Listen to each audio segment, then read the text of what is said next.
Welcome to Foodable Web TV and Rock My Restaurant. I'm Eric Norman with my co-host Bill Bender. Hey, Eric. How's it going? Good. We are here at the FCSI Biannual Conference in Nashville, Tennessee. And we have a very special guest with us today, Ahmad Ibrahimi, founder at Merchant Mavericks. Ahmad, thank you for joining us today on Rock My Restaurant. Thank you for having me. You're welcome. Could you tell us a little bit about the work that you do and what kind of resource you are for the restaurant industry? Sure. So Merchant Maverick was essentially a blog that I started in July of 2009. And the premise behind the blog was that credit card processors, as most of us know, aren't in the most, I guess, forthright business. It's a little bit of a shady business. Sure. And so my goal with Merchant Maverick was to kind of level the playing field for the merchants and businesses that are looking to get credit card processing services. The premise was I'm going to do really in-depth reviews and tell the good and the bad for whatever company it is that I do reviews for. And so naturally, our readers appreciated that. And with that success, we kind of segued into point of sale systems. If you say point of sale to a restaurant owner, operator, I don't care if it's a manager or a CEO of a 5,000 unit chain, their eyes almost glaze over. Definitely. Because of the complexities involved and the requirements to do it right, you know?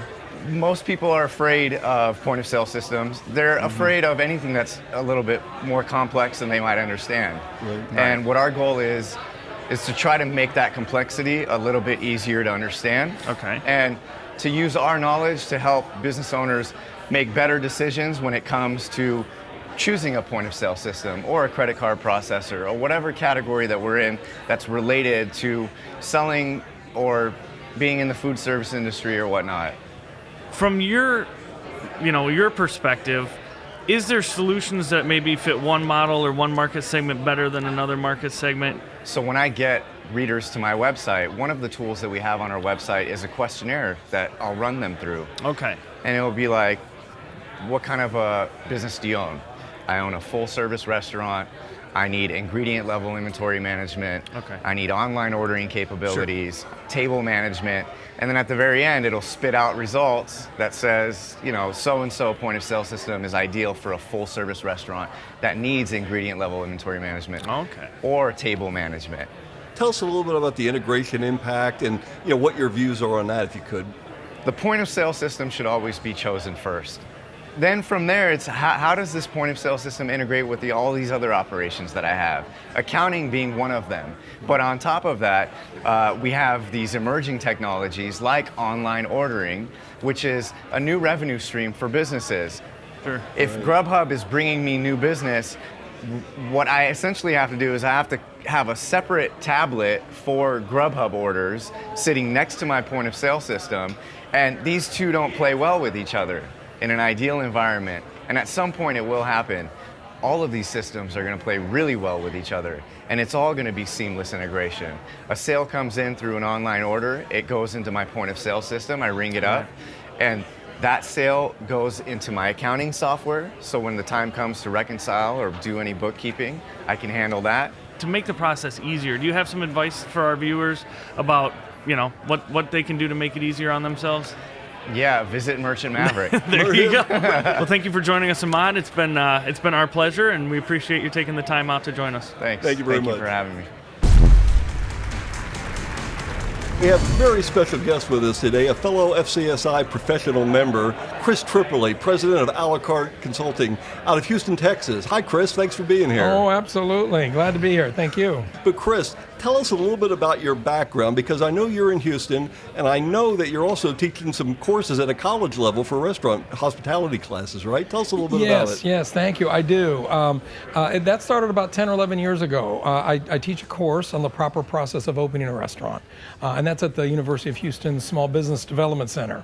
That's sprung into a few other courses we teach now on menu development, growth strategies, restaurant marketing programs, and that kind of thing. So I enjoy it a lot. But I spend, primarily managing our small consulting company. If it wasn't for members in FCSI, I wouldn't be able to have an easy way of grabbing that knowledge, because mine's more on management development, staff training, creating concepts, doing menus, and then the client gets a much better product that way. Yeah. Because really, the more knowledge knowledge, I think, that the design side has on expectations, financial goals, menu expectations, labor costs they want to operate. So then you guys then can be able to, hit the target. Exactly. And clients happier. So Yeah, makes sense. There's people that are starting up that have been in the business. There's people that are starting up that have never opened a restaurant before. That's So true. some of the different skill sets that you're providing, go into a little detail on that for us. Oh, sure, love to.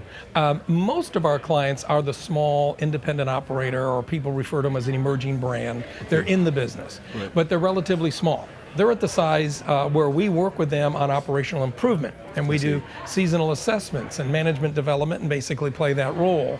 Because as you all know, the restaurant business sometimes looks a lot more inviting from the outside than it really is on the inside. So true. No, it can't be. And so, so we try to, in a very polite, professional manner, put that on the table, Right, of so that course. they know, oh, this is what I'm getting into. I think most people like myself look forward to the conferences, and that's why, because we know they're well planned. Right. Our time use is going to be very effective, and we're going to come away with a lot of good new information.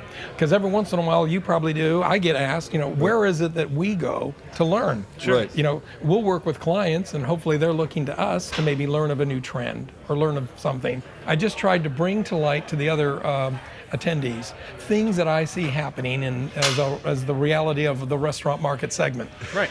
And the uniquenesses that restaurant owners are being faced with now, the competitive challenges, the menu modifications, the cost increasing, the labor challenges. Labor is so critical now. I'm based in California, as you both know, and California and New York, they are just passing these laws, and the different jurisdictions are doing different things, making it ever so hard for operators to survive nowadays with the minimum wage hikes and Right. those type of things. Sure. Your project was featured as the first episode of, it's a new show called Built, and it really was kind of a deep dive look into what we would call almost everyday life of working with a client and the process from start to finish. And I had an opportunity to watch it when it first came out. I thought it was a great episode, and it was a great way for people to find out what consultants really do. The project Built got the behind-the-scenes story, the interview with the user, the interview with the park provider, and I think did a wonderful job of showing people how this can benefit everyone. Whether it's trends in office food service, restaurants and bars, cruise ships. How about the changes in corporate feeding, convention feeding, schools, hospitals? All those stories are somewhere within our group, and all those stories could be told now. It's a wonderful forum to be used. Guests have always got to eat and drink, don't they? Absolutely, and hopefully more of it. That's right. Well, Chris, thank you so much for joining us today at the FCSI convention. Eric, any final words for us? No, thanks for joining us. We appreciate your Oh, it was time. my pleasure. You guys, thanks for doing this. Thank you. All right. Thank you.